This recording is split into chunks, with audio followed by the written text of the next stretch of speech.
Capricorn, welcome to your July 2016 General Tarotscope. So I wanted to talk very briefly about some of the transits that we have coming up for you in July. And as the month begins, we have a concentration of energy in your 7th house of long-term relationships because the Sun is there, Mercury is there, and Venus is also there. Now, Venus being in this house, coupled with the Sun, can mean that you are really feeling a lot of love for your partner. You're really feeling a lot of harmony. If there were rocky times, maybe they will be smoothed over. And Mercury in this house can indicate communication just flowing between you and another person. Some people may not be in a marital situation, and this may refer to a legal case that you have been dealing with, or maybe it's a business partnership and things will be going swimmingly with that. And there's going to be a new moon in this house on the 4th of July, so there may be new business partners, or perhaps some of you will get married during this time. And then on the 12th of the month, Venus goes into your 8th house, which is the house of intimacy. And a day later, Mercury follows. So it's possible that some of you will be dealing with matters involving other people's money. Maybe you will benefit in some way because Venus tends to bring money with her when she goes into a certain house, especially if it is a money house, which the 8th house can be. It's just not the money that you earn. So it could be money that you are gifted. It could be money that comes from your spouse or your ex-spouse. If you are going through some kind of a legal situation, maybe it's a divorce. But it looks good for these matters. And Mercury just increases the communication between you and another person. It's the house of intimacy. So it may be that you have committed to a partner and you're really bearing your soul to this person. Maybe you were in a relationship with somebody and it was kind of superficial, and now you are really connecting on the deepest of levels. And so that's actually really wonderful. We have a full moon in your own sign, and that's occurring on July 19th. So there's the death to the old image that you are projecting. So perhaps there's something that you will want to change about yourself. Maybe there's the death of the old image that you project towards other people. Maybe you will do like a radical makeover of your appearance. Maybe you will decide that you want to sculpt your body and you really want to do things from the ground floor up. Maybe you want to just totally rehaul everything about yourself. This can also be a time when you are making yourself known to other people, where you're kind of like the spotlight is on you, and you know, Capricorn isn't necessarily the most gregarious sign or the most showy sign. You know, you tend to kind of fade into the woodwork because you're not interested in calling attention to yourself. You want to be known for your accomplishments, not for you personally. And this is like your personality somehow getting a moment in the sun, even though it's the moon sign, you know. So yeah, that can be very interesting. Mars has now gone direct, and it is in the sign of Scorpio. So for you, this is your 11th house of hopes and wishes, as well as friendships and group associations. So maybe you have been in recent months rather you know, keeping to yourself, not being as social as you normally are, and then something happens that kind of unleashes that part of you. And maybe it has something to do with business, where you have to socialize with people more often. But it could just be that you have this dream in mind that you want to pursue, and now you have full cylinders to do that. And since it's in the 11th house at a friendly angle to you, I feel that this is going to be a very energizing influence, because when Mars goes back into Sagittarius, as it recovers from the retrograde, and this will happen in early August, it will be going into your 12th house, and that's a house of retreat, and it's a very kind of a spiritual, quiet place, and it's not really an active house in that sense. So it's not, so Mars being in that house is kind of like a very strange bedfellows, to put it mildly. So I feel that when Mars is in the 11th house, it's a really good time to pursue your dreams with a passion.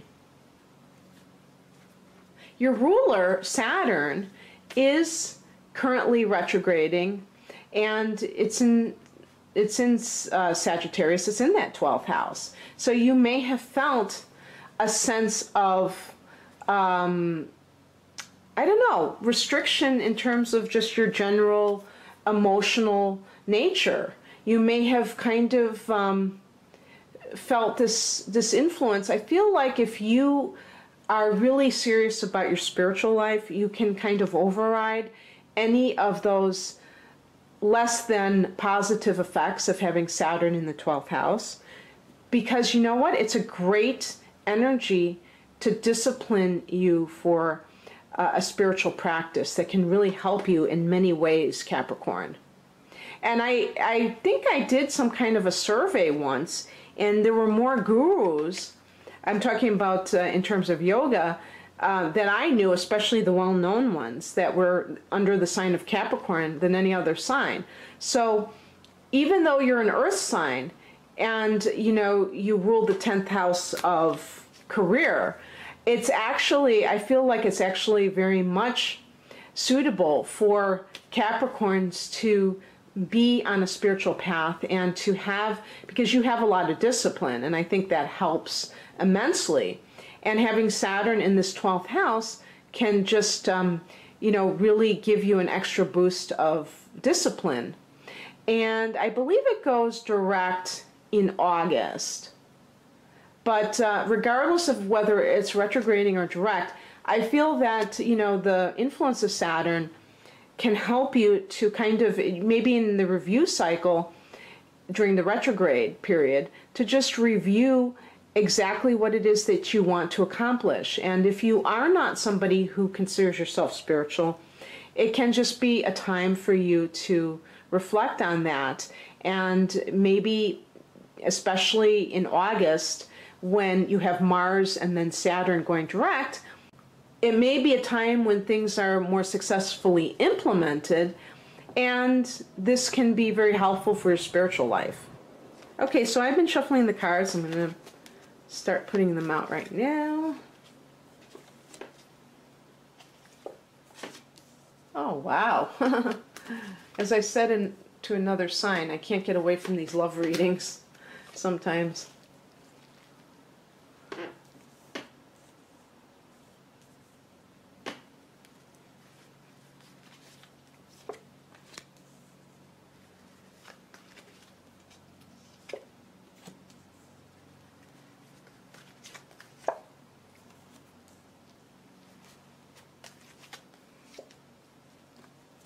Well, that's a major arcana.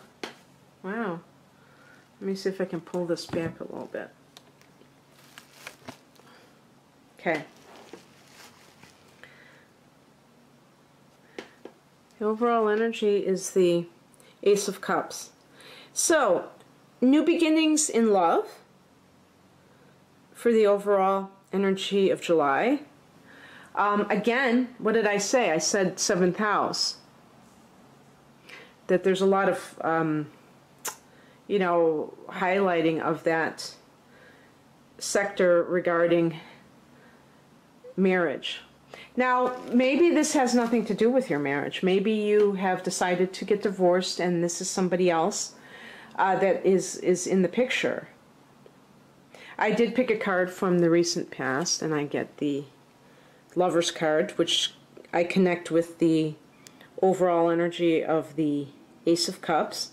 These cards go together very well. And especially, I look at the Lover's card as the 8th house stuff, because that's the intimacy that I was talking about. So, literally, some of you may have fallen in love. And the sign Gemini is associated with the Lover's card. It could be you were with a Gemini or somebody with strong Gemini in their chart. Now you're with a water sign.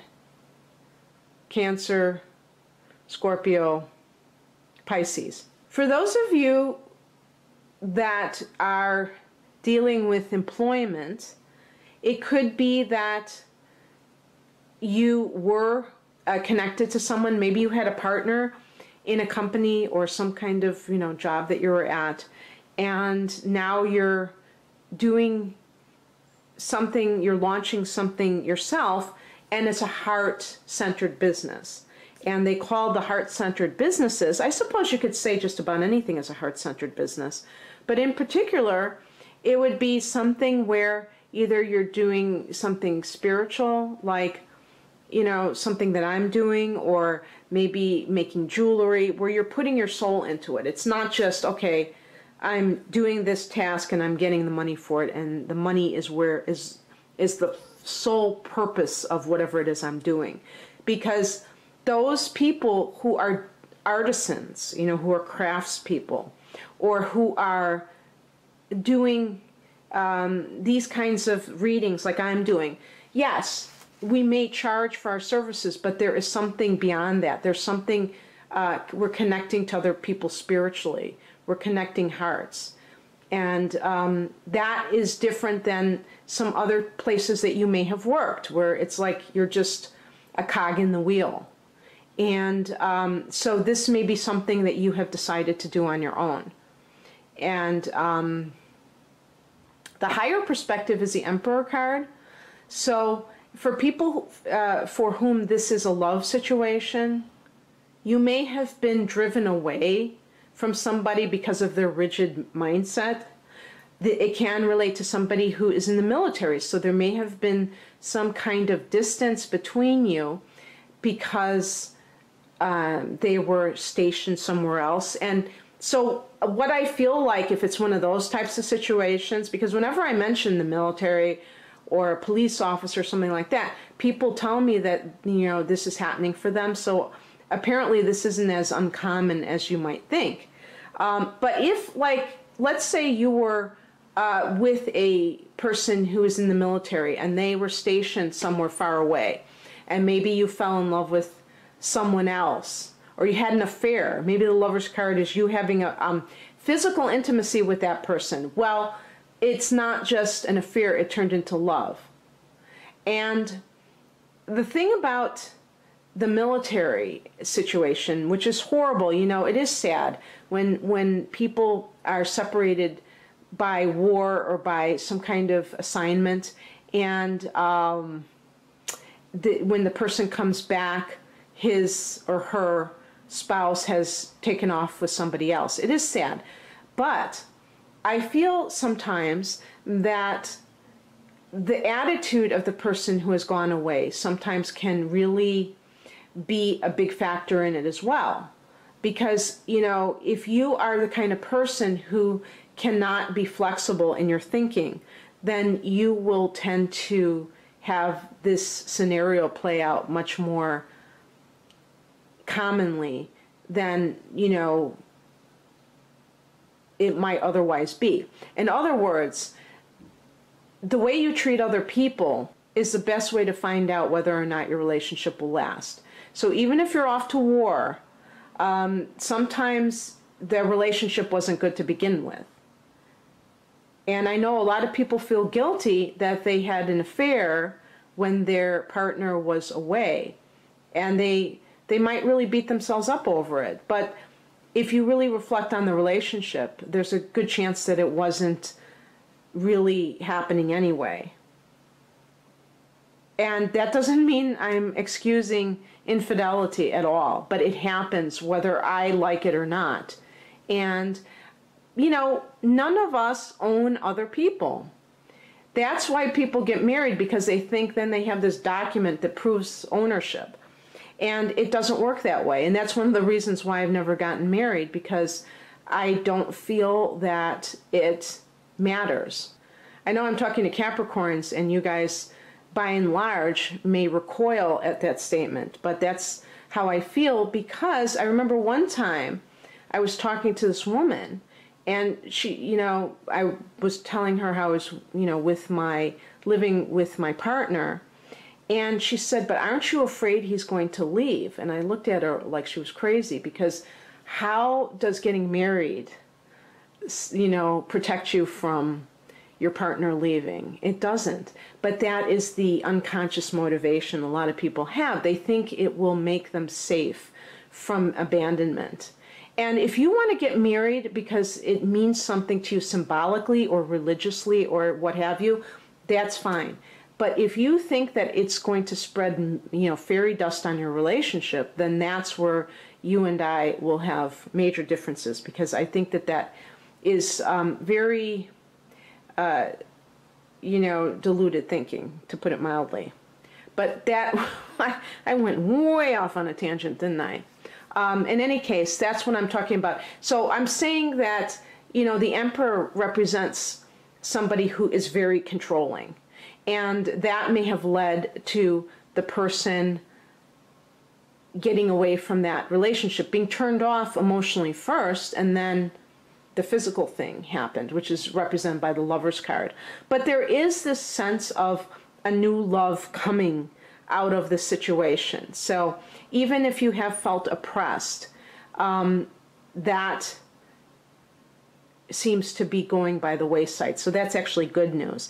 And the other thing too about the Emperor card, it could be a boss who's like a boss from hell. And that led you to, you know, try to start something on your own, or to get another job offer that speaks more to your heart, and that is more, you feel more emotionally safe and connected with the new people. What's crossing you is the Magician card. So the crossing card, even if it's in the upright position, I read as a reversed card. Well, let's just talk about the upright position. The upright position is you being the, you know, the co-creator, the conscious co-creator who knows that you create your reality. In the reverse position, it's the exact opposite of that. It's not understanding that. It's not owning that. And there may even be victim mentality. I feel like this is kind of like remnants of a prior time for you, because we have a lot of major arcana energy. So this is a transformative time for Capricorns, and I have seen this with other signs. So it might be speaking of a higher plan for humanity. If I keep seeing the same types of like shifts happening, like I did with, I think it was Gemini was the last sign I did, and there's just seems like there's a lot in the air that's speaking of important changes, then it's probably happening to the collective. And we are seeing with world events that people are standing up for their freedom. And obviously people have always done that, but sometimes we get lulled into this false sense of security and we get complacent, and then there are times when we just say enough is enough. And so with the, I would say with the Magician in reverse, that would be kind of like your, I kind of compare it to the Devil card in a way, because your sign, Capricorn, or at least Saturn, now I think it's connected to Capricorn too, which is your ruler. The Devil card is connected to Capricorn. So the Devil card deals with, being in bondage of some sort. And I feel like the Magician in reverse is kind of like that as well. Is not owning your power. And sometimes when people don't own their power, that's when they're the most controlling. And it's really a bad situation because they end up trying to control other people, and they can make other people's lives miserable with their control issues. And it's all because they don't feel in control of their own lives. What you could do with this situation is just to see it, in the upright position, and see and really get hold of that power. It's interesting that above the Magician is the number 8, because that is the month of August, So it's actually a symbol of infinity, and that may be more of what it's trying to represent. But we always look at multiple symbols and signs, and so maybe in August that will be a time when you can really own that power. And as I said, August is when Saturn, your ruler, goes direct. And so if you've been feeling a little bit wobbly or like kind of, off balance, maybe that will be the time when you start to feel different. So the energy with you at this time is the 9 of Pentacles, and this is, being self-reliant, but there's an affluence associated with this card, a material success. And it's also a form of self-mastery, which is kind of, going along with the Magician card when it's upright. And so the advice to take in terms of your mental state is, even if you're in a situation where perhaps you have met somebody new, this card would be suggesting that, you still maintain your autonomy rather than jumping right in to something without even knowing what you're getting involved with, that you just, take it as it comes and get to know the other person. But it can be in terms of your career life. Maybe the 9 of Pentacles is saying that you are on your own and taking care of yourself and mastering your own life. You're not relying on an employer to provide you with work, and so that the Ace of Cups would be like your own baby, your own business. That is, as I said, is a soulful kind of a connection. But this is showing somebody who is materially successful. And the Pentacles, earth signs, Capricorn, also someone who's a Virgo or a Taurus, so that might be somebody that is figuring into the picture as well. The actual action steps to take or advice in general is the King of Swords. So this is about being very controlled in your thoughts, not allowing yourself to get scattered. And, because the Ace of Cups relates to the emotional self, or the emotional life, I should say, there may be a tendency or a temptation to kind of fall head over heels and not really think about the bigger picture, which is about, making sure that everything is in balance and that life has a consistency to it. And this is kind of like how you operate normally, but, as we know, some things can throw us off balance, and one of them is just falling in love. That can create this sense of euphoria and get people into a totally different state of mind, and it can be good in some ways, but it can be destabilizing in other ways. And the King of Swords is totally on point with his thoughts. His thoughts work for him. They don't work against him. And he has like a total focus. And sure enough, as the outcome, I get the Chariot card. And it's like success even with opposing forces. Okay? And, you see the man, the king, he's holding the reins of the horse. That's kind of like symbolism for, or a metaphor for, holding the reins of your thoughts and you being the captain of your own ship. And the thing that's interesting is that the Chariot card actually connects to Cancer. And for most of the month, we are in the sign of Cancer. So that may be telling you that you will have some sort of success because you're learning to really tune out all of the drama and focus on, you know, your heart's desire. This is your heart's desire. And whether that's business or pleasure. So I hope you enjoyed this, Capricorn. If you would like a personal reading, please click on the link below. Otherwise, have a wonderful July. Bye.